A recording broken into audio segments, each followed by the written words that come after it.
নমস্কার বন্ধুরা, আশা করি সবাই খুব ভালো আছেন। গতকালের একটি প্রতিবেদন দেখলাম যেখানে বলা হচ্ছে একজন খুব ক্ষুব্ধ হয়ে বলছেন যে সবসময় হাসপাতাল এবং পুলিশ এই দুটো ডিপার্টমেন্ট নিয়েই কেন প্রশ্ন উঠবে। বুঝতে পারছেন না কেন প্রশ্ন উঠছে? দুর্নীতির আঁতুড়ঘর কোন জায়গাগুলো হয়েছে, কোন জায়গা নিয়ে মানুষ প্রশ্ন করবে সেটা ভাবুন তো একবার।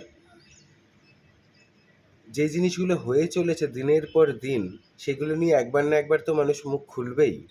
সেটা রাস্তাঘাটে টাকা তোলা নিয়ে তোলাবাজি হোক বা হাসপাতালে গিয়ে দালালগিরি, এই দুটো জায়গায় প্রত্যেকটা স্তরে স্তরে যে ধরনের দুর্নীতি ঢুকিয়ে রাখা হয়েছে সেটা নিয়ে মানুষ আজ না হয় কাল প্রশ্ন তো তুলবেই। আর এই দুটো ডিপার্টমেন্ট কার অধীনে আছে বলুন তো?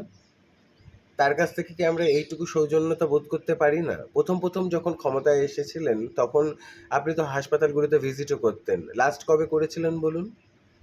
তিলোত্তমার কেস চাপা দেওয়ার জন্য হয়তো নিজের লোকেদের পাঠিয়েছিলেন। কেন? পুলিশকে এবং হাসপাতাল কর্তৃপক্ষকে নিজেদের কাজ করার স্বাধীনতাটা দিয়ে দেখুন। যেখানে সেখানে গুন্ডারা এসে পুলিশের কাজে বাধা দেবে, এই ধরনের জিনিসগুলো তো পুলিশ নিজেও নিজের কাজ করতে পারবে না।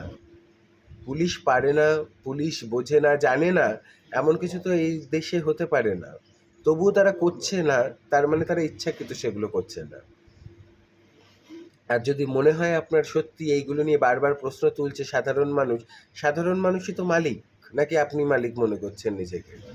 সাধারণ মানুষ যদি মালিক হয়ে থাকে এবং তারা যদি প্রশ্ন তোলে, নিশ্চয়ই তাদের প্রশ্নের একটা ভ্যালিডিটি আছে। ভ্যালিডিটি যদি থেকে থাকে, যে দায়িত্বে আছে তাকে বলুন পদত্যাগ করে দিতে, অন্য কাউকে দিতে। তার দ্বারা চলছে না ঠিক মতো সেই দুটো ডিপার্টমেন্ট, তাই রেগে ফেগে যাচ্ছেন কেন? কার উপরে রাখছেন? আপনার উপরে রাগা উচিত, কেননা আপনি চাকর।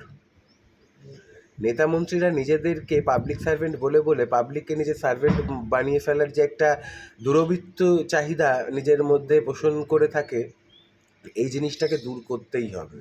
মানুষ প্রশ্ন তুলেছে, প্রশ্নের উত্তর দিন, ওইসব রাগ ফাগ দেখাবেন না। মানুষ যদি রাগ দেখায় তাহলে সেগুলো হজম করতে পারবেন আপনারা?